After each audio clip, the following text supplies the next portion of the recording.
Well, Ollie Gordon had one of the greatest performances that any of us have seen in quite some time. And the defensive line did okay. We shut down the run with the number 6 ranked rushing team in the United States of America, but we got torched quite a bit on the back end.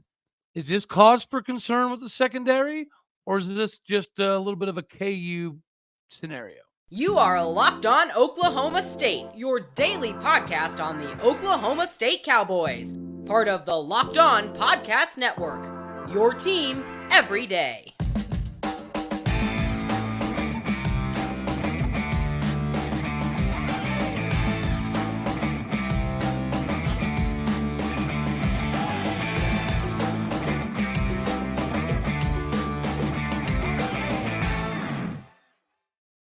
Howdy, y'all, and hello, all. Welcome back to Locked On Oklahoma State, your daily stop for all things Cowboy and Cowgirl related. My name is Cody Stovall. I want to thank you for stopping by.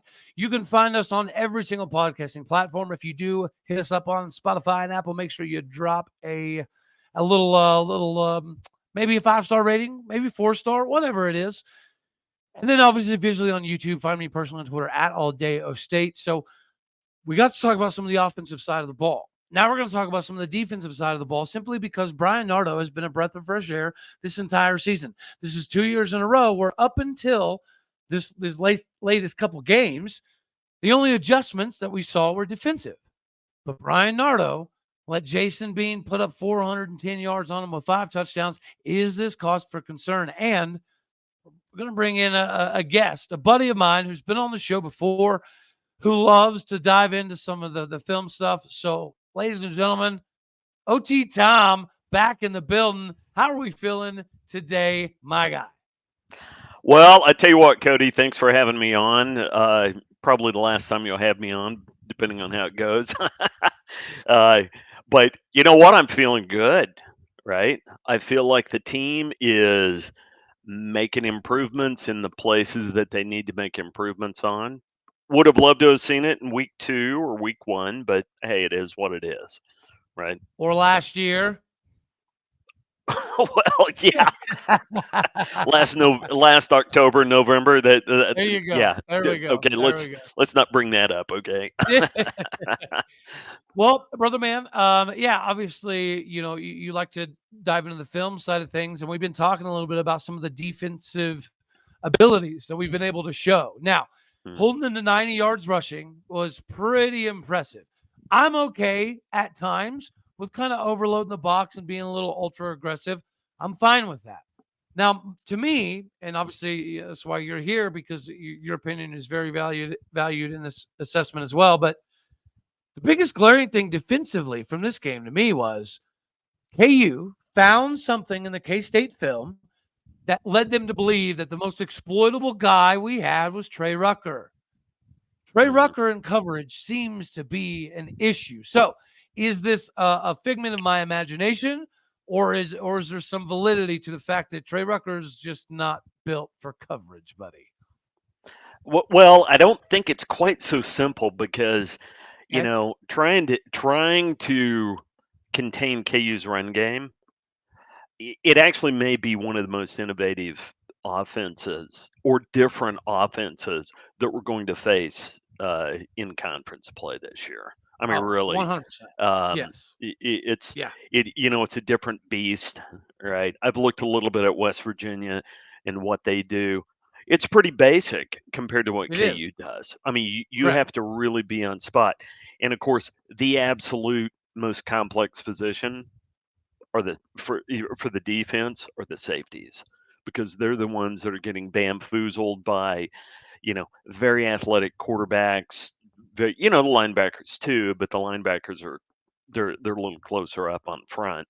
And by the way, it wasn't just Trey Rucker as well, right? Everybody's running around, and particularly when you've got somebody like Bean. He's fast. He's hard to, the guy is, Gundy talked about this in his post game. He's running around for 4 or 5 seconds. I mean, he's a nightmare to contain, and then he's actually pretty good throwing on the move. And so Yeah. eventually somebody will get a little separation, and yeah, maybe it was Trey that got hit, but he wasn't the only one that got hit either, right? Yeah, you obviously you can't be in coverage forever. The wide receiver always has the advantage in a scramble drill. But you're right. You have to have somebody that can pull it off. Jason Bean can absolutely do that. But that's kind of reminiscent of what we're going to get out of Garrett Green. Garrett Green is an athlete before a quarterback, right? I think that's pretty visible. That was even visible last season. So Garrett Green does offer some of the same issues that Jason Bean prevented, which is I think why this is partially applicable, because whatever that we did in the KU game, West Virginia is going to be intelligent to attempt to exploit those areas, which is again kind of what I'm asking in your personal opinion. The safeties have been, I wouldn't say so good, but they've been pretty good. In your opinion, was it just the crazy, fun, sexy eye candy that KU provides that made things a little bit too? Well, it's more than just eye candy. You know, that triple option and all the very, very athletic skill players that they have. You know, those guys, they're a nightmare to coverage. I went back and I looked at the Houston West Virginia game, and you know, a couple of things stood out. One is West Virginia, at least the offense in that game, and I haven't gone back and watched all their games. It's actually a lot more vanilla. It's a lot more. It's a lot more like what we might run, right? It's not. Yeah. You know, it's not a triple option type thing. They've got that 240-pound running back. They have a 240-pound tailback.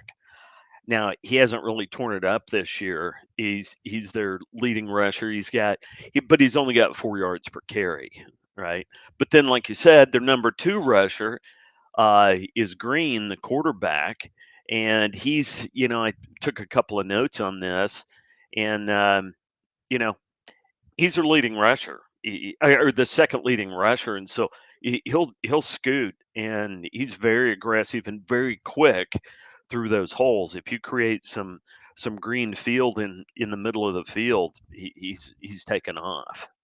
Now, but they're not the complex offense that we saw with KU. So, Right. and also, I don't think Green is on the level of Bean's athleticism.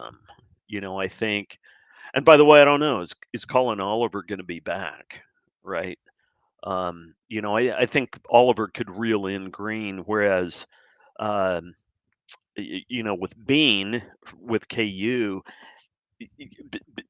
Bean's really fast, right? He's like defensive Yeah. back fast. So Correct. anyway, those are just a couple of thoughts watching the Houston game. We're a different team than Houston too. I think we have a lot better defense at this point than they do. Yeah, the ability to make adjustments for Nardo is something that I'm not particularly stressed about. But again, it is Mhm. worth having the conversation simply because when you give up 410 yards and a quarterback, has the ability to score 5 touchdowns, typically that seems to be a massive glaring issue for a defense. But I'm Mhm. kind of with you here, man.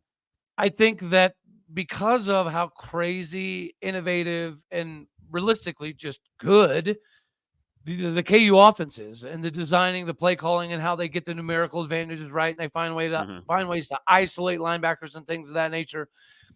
West Virginia is a little bit more just cut and dry, right? This is what we are. We're going to try to come after you a little bit Mhm. more than you're anticipating, and it caught us last year in Stillwater in the rain. The physicality of Right. West Virginia's defense was something that I don't know that we were necessarily prepared for, right? So We yeah, we man. we also dropped a lot of passes. We Yeah. So And we just kept throwing. We just kept throwing in the daggone rain, man. We just kept throwing it. It well, didn't make any you sense. know, if you remember Rangel last year, he was hitting the receivers in the hands. And, you know, we had a lot of, you know, 10, 15, 20-yard balls that Drop, yeah. you know, they were dropped and it was rainy, and I don't know, maybe Rangel's got too much spin on the whatever, right? But or the guys stayed up too late or had a bad burrito over at the chow hall. Who knows? You never know. You never know, right? And Tom, give me a second, real quick. Speaking of never knowing, because you kind of know my situation where I was one of those people that decided I'm gonna wait till my limb's gonna fall off before I go to the hospital. Don't be that guy. Don't be Cody.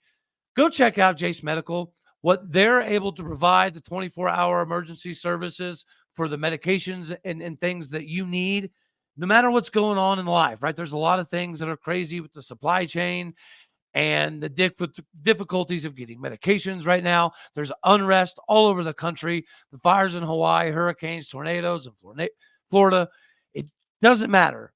When you have Jase Medical, the Jase case is a personalized medication for emergencies. It's a kit that contains the essential 5 antibiotics that treat the most common and deadly bacterial infections. You can customize your case as well and add additional life-saving medications based on your unique needs. Jase Medical now offers customizability for your Jase case with dozens and dozens of add-on medications. Choose the medications that fit you best for you and your family. Guys, ladies and gentlemen, Jase is the way to go. So make sure that you get yourself hooked up right now with Jase Medical. All righty, buddy. My concern, I guess you could say, with I guess just some of the bad habits that we've been able to form but get away with. Right. So whenever I talk to you about this kind of point, I didn't necessarily give any bulletins on what to go over or anything, because I wanted your honest feedback. So I'm going to go real quick, and then you can piggyback and go wherever you want. My thought process here was what I keep seeing in film, and this is even back when we were doing the rotation of madness, is our ability on primarily curl routes and stop routes for the tight ends and the underneath slot guys to be wide open all the time. And we miss them all the time. Why is it that Josiah Johnson is only utilized in the first half and he's only utilized around midfield? I don't get it, right? Bowman did a phenomenal job with checkdowns in this last game, but virtually none of them were to Josiah Johnson. I don't get it. Even Braden Cassidy. Braden Cassidy's known more for his blocking, but he had some stuff out of the backfield where it's like, oh crap, well, he's wide open too. Why do you think Alan Bowman just I don't get it, man. Why are our tight ends wide open on a continuous basis? It's like we're holding out for something. Is it just not part of the read? Does Alan Bowman not see it? Does he not look that way? What do you think the deal is with that man? I don't know what the reason is, but my take on it is he figures out who he's going to throw to, and then that's just sort of who he goes to. Now, in the game last week, he chose to target Brennan Presley. Okay, that's a smart thing to do. Yeah. More power to you. Yeah. But at the end of the day, and we've seen him, fixate on Rashad Owens, and then also on Jaden a little bit on Bray, and of course Stribling he was on. And by the way, none of those guys are bad guys to focus on. Yeah. But I would say, and then Ollie Gordon. So it was BP and Ollie Gordon. Those were the two guys that he fed the most. Those aren't bad guys to feed, but we have a lot of skilled players that are very, very good. And some of those guys can take the top off of defenses. And BP can too. Obviously, Ollie did, but they're running those shallow underneath routes normally when they get the ball, so they've got a lot more defense to make their way through. Personally, when I saw that double pump to Brennan Presley, and you mentioned it in your film breakdown earlier today, why did he double pump? I mean, is he trying to tell the safety to converge on Presley so we won't get any yards, right? I don't know. It's just stuff like that. He seems hesitant to me. And dude, there was another double pump. It was in the second half. It was on I believe it was on the last drive going into halftime. And he read the coverage right defensively, because we had one wide to the wide side of the field all alone. And then that safety crept in, right? And kind of got into the box area. and that out was open. But Bowman knew where he was going before the ball even came. Like, you could tell he Right. immediately was going to that right side because he saw that Man safety kind of coverage. collapsing. And, Yeah. he thought that it would be an opening, and maybe it would have been if he wouldn't have double pumped. Why double pump when there's nobody else on that side of the field? Just throw the Who are you ball. taking out? Right. Yeah, Right. yeah. Well, I got you. and he had 2 almost pick sixes. Yeah, They literally hit the cornerbacks in the hands, and those would have been gone, right? yeah. Because Both he was cornerbacks, his Mello Dotson and Kobe Bryant. Yeah, you're right. yeah, he had 2 of those, and that would have absolutely changed the game. Now, at the end of the day, Bowman played well, right? His stats are Yeah, good. He didn't throw any none of them were caught. There were no interceptions, right? right. So all Yeah. that's good stuff. Yeah, that's it's to me he looks rusty, right? He looks really Still, rusty, yeah. Yeah. and Well, you and know, not very confident. and not very confident. And he may still be playing where he knows that you know, if he throws 2 picks in back-to-back drives, and let's say Rangel or Gunner trot out there, he may be done, right? Because we've talked about this, and I've shared on the podcast. I think, you know, I'm not quite sure why he's a starting quarterback, right? Because Our one buddy, well, Alan what Crawdaddy Bowman. Crawdaddy Bowman, right? So one thing I went back and looked at, and we had traded some notes. I think it was on Twitter, and I went back and counted the number of times he threw the ball over 10 yards from the line of scrimmage. Yeah, You know yeah, how many? yeah. You know how many times it was? I'm gonna guess 16. Four 4. times. 4 times. What? 4 times. Past 10 yards past the line of scrimmage. Oh, that he Now, threw past 10 yards? he threw the I ball got it. traveled past. Well, unless they were throwaways. Now, when they're thrown away, he can heave it up into the 30th Yeah. row, right? But So it was uh, a lot of the quick stuff, huh? so it was all extremely shallow. And so the first one that we saw, it was a deep throw, and I think it was about 20 yards into the air. It was an end zone shot to Presley. I believe it was on that first drive. And Presley, our shortest receiver, was bracketed by the 2 safeties. I mean, they were Yeah. all over him.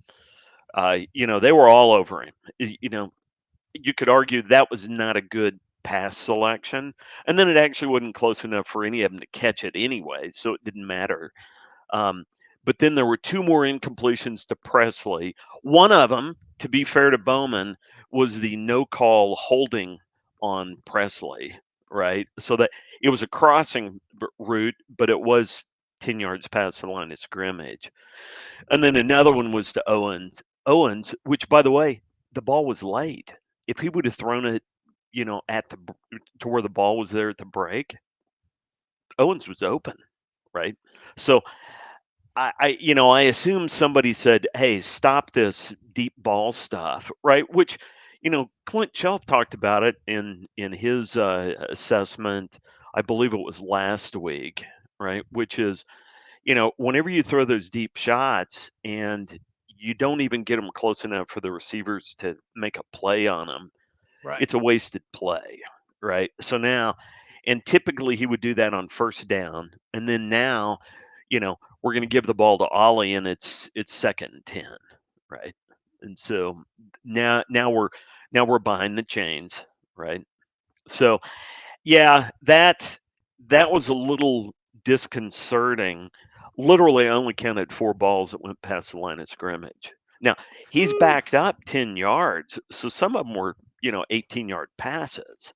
But if you look Dude, at from line of scrimmage, that's the thing that even in our times of disagreement, we've always been able to come back to, why does this dude backpedal 15 yards? Because there's a massive difference when he stays in the pocket yeah, and when he's bailing. And here's the deal, like, I do not understand why he does not move up into the sometimes he'll hang in it, but he Yeah. never steps up when the A gap's Well, open.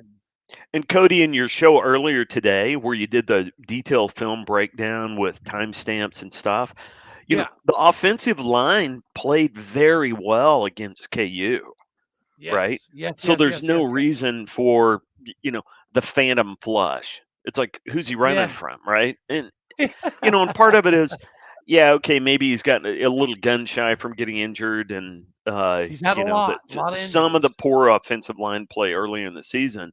But he's a 6-year dude, right? It's like the reason we have a veteran in there is so they don't make some of those fundamental mistakes, right? 100%. Right. Well, Right. and here's the deal. Like Gundy loves his veteran guys. We all know that. Yep. And clearly what is happening right now, and the reason I would say that Bowman is the quote unquote clear guy is because Gundy trusts his seniority. If we are doing some of the Michigan style formation stuff, which is a breath of fresh air and amazing, Hmm. and the scripting.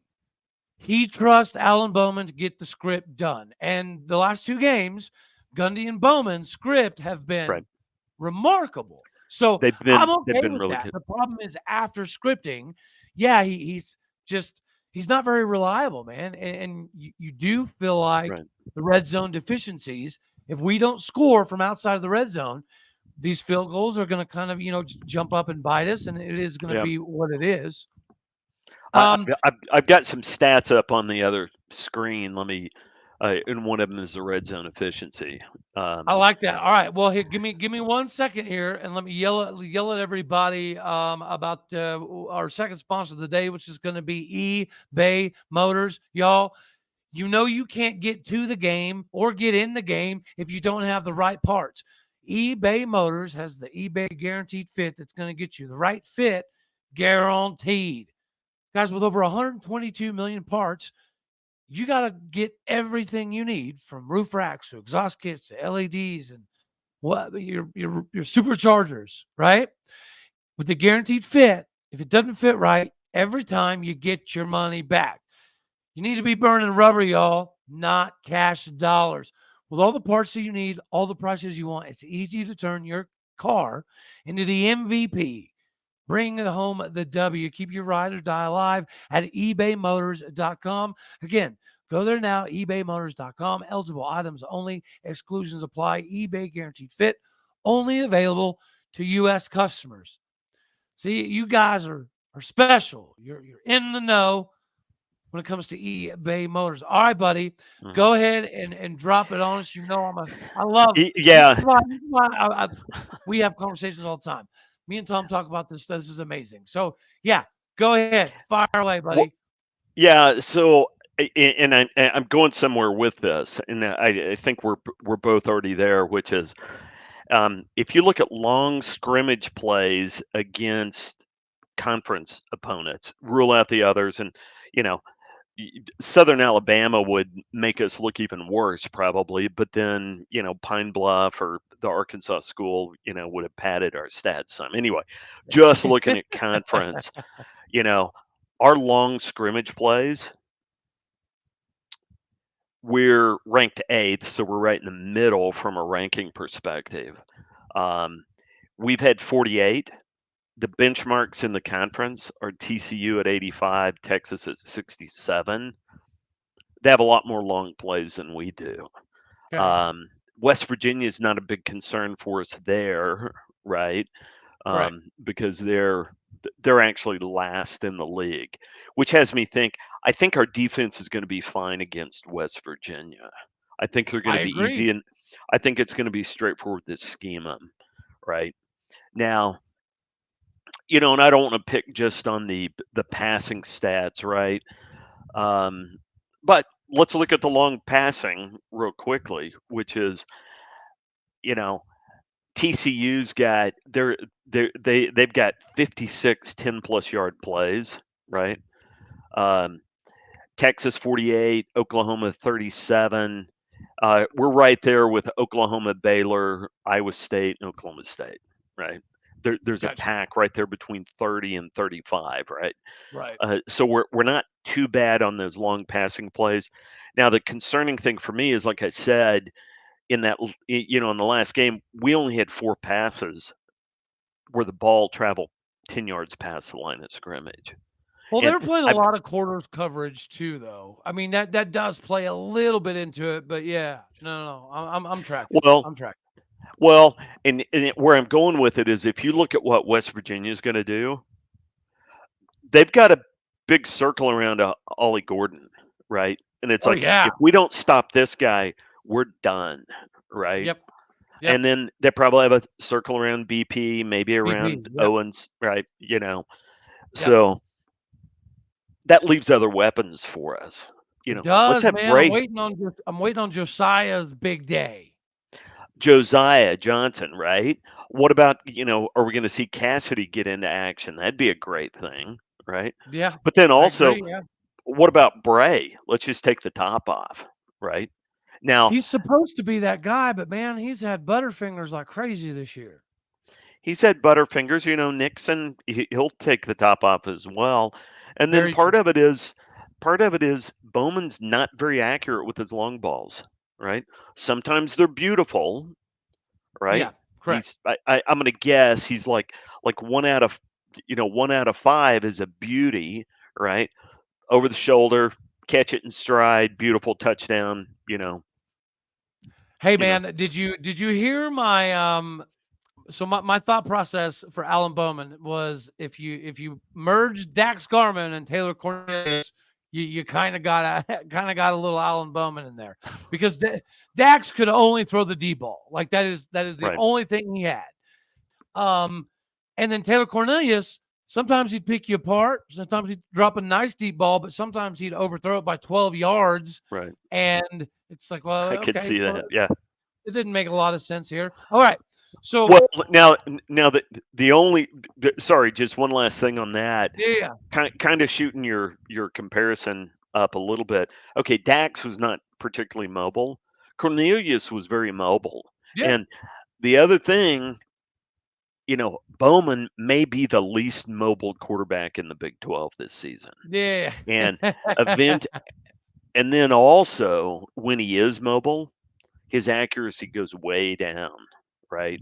He can't like you mentioned the Presley well there was the one play where they blitzed and Owens got behind all the receivers and he's jumping up and down. It's like just dump the ball over the top, Yeah. right? Right. And it, Yep. would it stung him on that blitz that they Doesn't pulled, have right? to be perfect. Right. All right. And So, that all would right. All hail Alex Hale, but we've kicked 10 field goals in the last 2 games. Luckily, we've made 8 of them, which is putting him one of the top in the country, and he's like top 4, maybe top 3 scores in all of the Big 12. All right, so again, all hail Alex Hale, but man, all these field goals are just they make me scared. But the last thing I'll ask you, right? mhm. Does this do you have the feeling that we're growing some momentum for a pretty good sized bedlam? Or do you think maybe it's too early to get excited about maybe sending them out with an L? Still too early? Or are you ready to start drinking the bedlam Kool-Aid yet? I think the team, the momentum, the gelling, the playing together is looking good. We did have a couple of defensive breakdowns on coverage. One of them was that funky left tackle eligible receiver thing. Right. Can't really blame the guys for that. That happens. One of Right. them was, Daniels let the tight end go, and then the other one was, McKinney. McKinney actually had really good coverage. They just made the play, right? And so it looked like broken coverage, but he was right there. Um, it, you know, OU looks really good. At they'll pick us apart. They'll take advantage of any of those issues. Actually, my fundamental concern is I don't think without stellar quarterback play we can't beat OU. And Well, I we'll don't. I don't. keep building that momentum, buddy. We're going to keep building it. We're going to get it there, right? We Yeah. will. Yeah. Well, I don't think Bowman can do that. I don't think Bowman could put the team on his back and, make a deep ball throw and then, make the right reads every time. And, I mean, he's still shaking off rust. And I hate to be critical of him because he actually played pretty well, but you double pump to the open receiver to pull the safeties onto him. Why would you do that, right? Right. It's Yeah. and then the receivers get blown up, right? So, and the accuracy, a lot of times it's pitch and catch, and the accuracy's pretty. He hangs the receivers out to dry when it should just be an easy toss for him. But anyway, yeah, I'm perhaps a little negative on that. I don't think we can beat OU with Bowman as quarterback, to be honest. I mean, it's going to take a couple Superman performances, but we're going to have some of those on defense too, right? We're going to have Kendal or Collin or somebody have an all-league type of day on the defensive side of the ball. I'm kind of intrigued about the UCF game. UCF's kind of a shell of a roster at this point in time. Mm-hmm. But maybe getting John Rice Plumlee back will do something. I'm not super confident, but you never know. All right, buddy. All right. I greatly appreciate you coming on. We're gonna have to kind of maybe make this a thing, simply because I love the way that you do your analysis type of stuff and the things that you see. So I greatly appreciate it. And I know that sometimes you're a hard man to track down. It took quite a while. So so yeah, man, I'm greatly appreciative. And again, dude, it's just proof that as long as you bleed orange, right? There's a multitude of ways that we can all potentially think what's best for Oklahoma State at the end of the day. But what matters is the proof is in the pudding. It's on the field.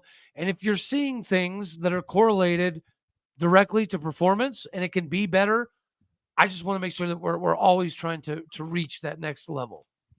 Yeah. And that's all we want. We want to play for national championships. That's a high, lofty goal. We want to play for conference championships and win them. And of course, we want to win in Bedlam, right? But for sure. And we want to beat Southern Alabama too. Hey, man. But, yeah, it's all good, brother. Just because we're talking about Bedlam doesn't mean you should go off living in the past too. Calm down. It's over with, right? Right. That was a different team. That's a different team played South Alabama. Man, I actually am super excited because this will be a big test your mettle, right? If we win this game, there's a legitimate conversation of Oklahoma State at least making the race to Arlington interesting. If we lose, it's going to be a difficult proposition. If we lose against West Virginia, we're not going to be much of a factor, I don't think, just because we'll have 2 losses. But if we beat West Virginia, we're right there in it. Maybe even with 2 losses, if we dropped another game, say to OU, we may still be in it because, really the rest of our schedule, Houston, UCF, I mean, we got to win those games, right? Yes. And looking at them, I think we will. I think we'll beat West Virginia, right? I think we'll beat them by, maybe a touchdown. They're a good team. They play good ball. They are. Yeah. But, I I think we beat them. I don't see any reason. My only concern about the West Virginia game is I think there's going to be enough tape now on Bowman to where people are going to be able to start scheming him. And yeah. I like it, man. All right, buddy. All right, brother. Well, I appreciate you. I'm gonna go at least pretend to be productive upstairs in the kitchen. All right, buddy. All right, Thank brother. you very, very much. Thanks, Cody. Go Pokes. All righty, Tom. Yes, All sir. Right. And we'll do this again. Make sure we'll bring Tom back into the fold because I do like other people's perspective. Obviously, the analysis side of things. I guess you could say when it comes to film and diagnosis, I'm kind of a nerd in that area. Not to say Tom's a nerd, but he's kind of in that department with me. So I greatly appreciate his time. I greatly appreciate your time. I love you. As always, God bless. Go Pokes. Stay tuned for all the guests and craziness that we have coming up throughout this week. Thank you for tuning in to make this your first listen here on Locked On Oklahoma State. You could be anywhere. So happy you choose to be here. All righty, y'all. Later, taters.